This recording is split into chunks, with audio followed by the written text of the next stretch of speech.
y en ese canal de agua el agua estuviera completamente quieta. ¿Qué pasa si una persona que está aquí en este lado quiere pasar ese canal? Pues ella empieza a nadar en este sentido, ¿no es cierto? Empieza a nadar con una velocidad. La persona nada, y si está nadando en línea recta, pues ella sale de aquí y va a llegar a este punto, ¿no es cierto? Ahora, pero ¿qué? Eso si el agua, si en ese canal está quieta, ¿no es cierto? La trayectoria sería en línea recta. Pero ¿qué pasa si ahora el agua lleva una velocidad? Entonces, el agua, si llegara a una velocidad, llamémosla aquí, en este sentido, y la llamémosle la velocidad del río,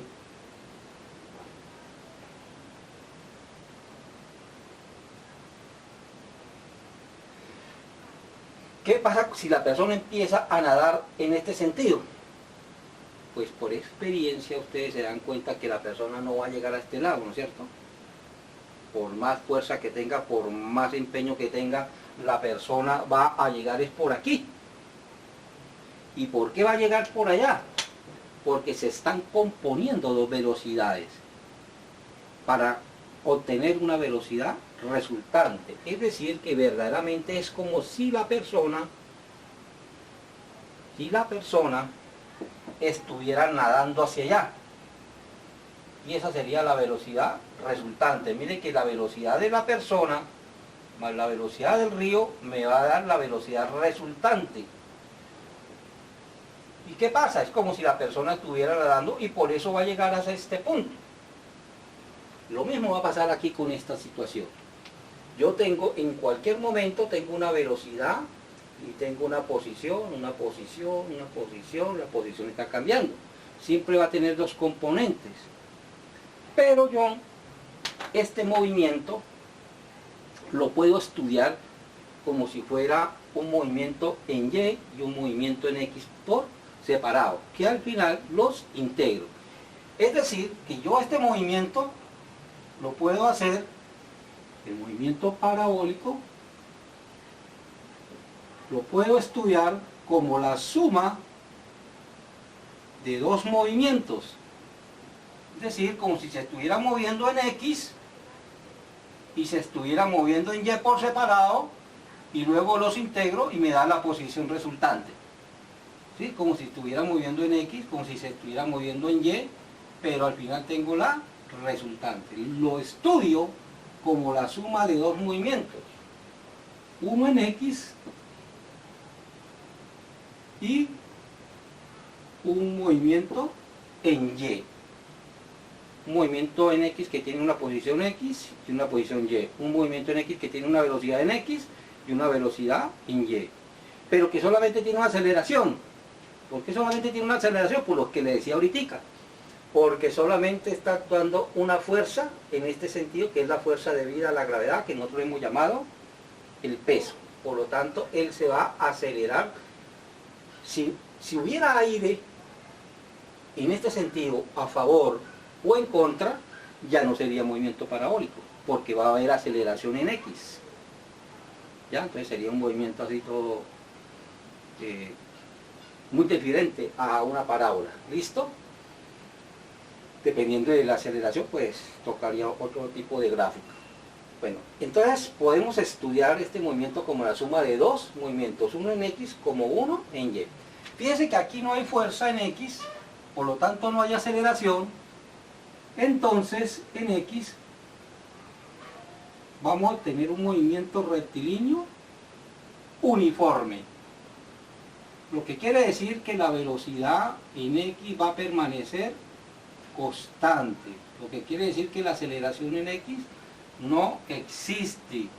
¿Y por qué no existe? Porque la fuerza en X es igual a cero. Es decir, no hay fuerzas actuando en contra en esta dirección. Tenemos un movimiento rectilíneo uniforme. ¿Y cuáles son las ecuaciones de movimiento rectilíneo uniforme? Posición final va a ser igual a la posición inicial por la velocidad inicial por el tiempo.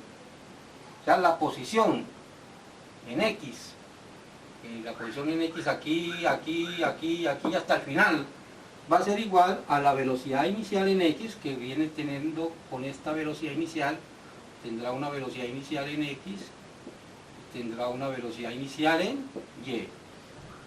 Velocidad inicial en X por el tiempo. Este movimiento es importante siempre que donde se inicia el movimiento ponemos las coordenadas 0, 0, 0. Es decir, X0, Y0 y tiempo inicial igual a 0.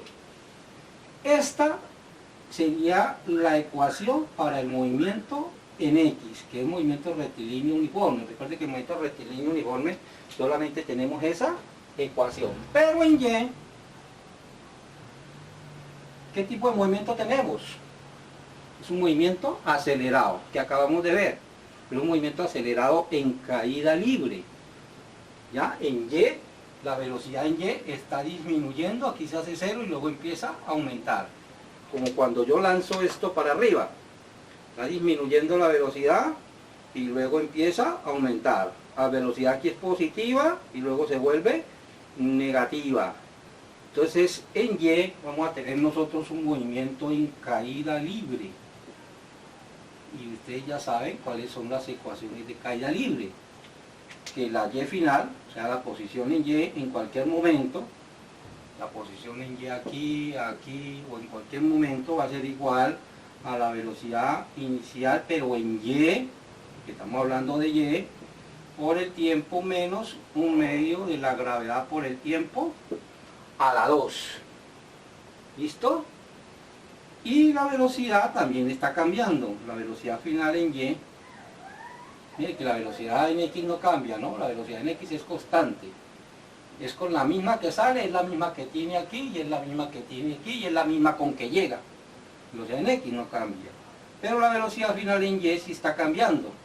Al inicio es muy grande, ¿ya? Sería la velocidad inicial en Y empieza a disminuir 10t. Aceleración igual a menos g. ¿Listo? Estas son las ecuaciones en Y. Que haya X por un lado, y luego haya Y por el otro lado, y si quieres conocer la velocidad, pues viene acá. Haya Bx, que la haya al principio, que es esta misma, no cambia. Haya By, miren acá. Y ya después que tienen las dos, haya la velocidad total. O sea, esta velocidad, esta velocidad, esta velocidad. La velocidad está cambiando, pero verdaderamente la que está cambiando es la velocidad en Y. Y la posición, está cambiando de posición. Aquí hay un R, aquí hay un R, aquí hay un R, aquí hay otro R. ¿Listo? Siempre va a tener una X y siempre va a tener una Y. ¿Cómo hallamos la X? Con esta ecuación. ¿Y cómo hallamos la Y? Con esta ecuación. Las hallo por separado y luego las integro en un mismo movimiento. Estos que tengo aquí en rojo son las ecuaciones de movimiento parabólico. Fíjense que ya lo habíamos visto. O sea, esto ya lo habíamos visto, esto ya lo habíamos visto. Lo que pasa es que entonces aquí en este movimiento es como si tuviéramos dos movimientos por separado y los integramos en uno solo, porque esas dos cuestiones ocurren de una manera simultánea. El movimiento acá es simultáneo, simultáneo en X, simultáneo en Y. No es que primero le venga en X y luego en Y, no. O sea, cuando él cambia posición, está la X y la Y están cambiando al mismo tiempo. Y por eso lo puedo hacer esto que está acá. ¿Listo? Eso por ahora es lo que tenemos ahí nosotros de movimiento parabólico. ¿Listo? Vamos a demostrar ahora por qué este movimiento es una parábola. ¿Listo?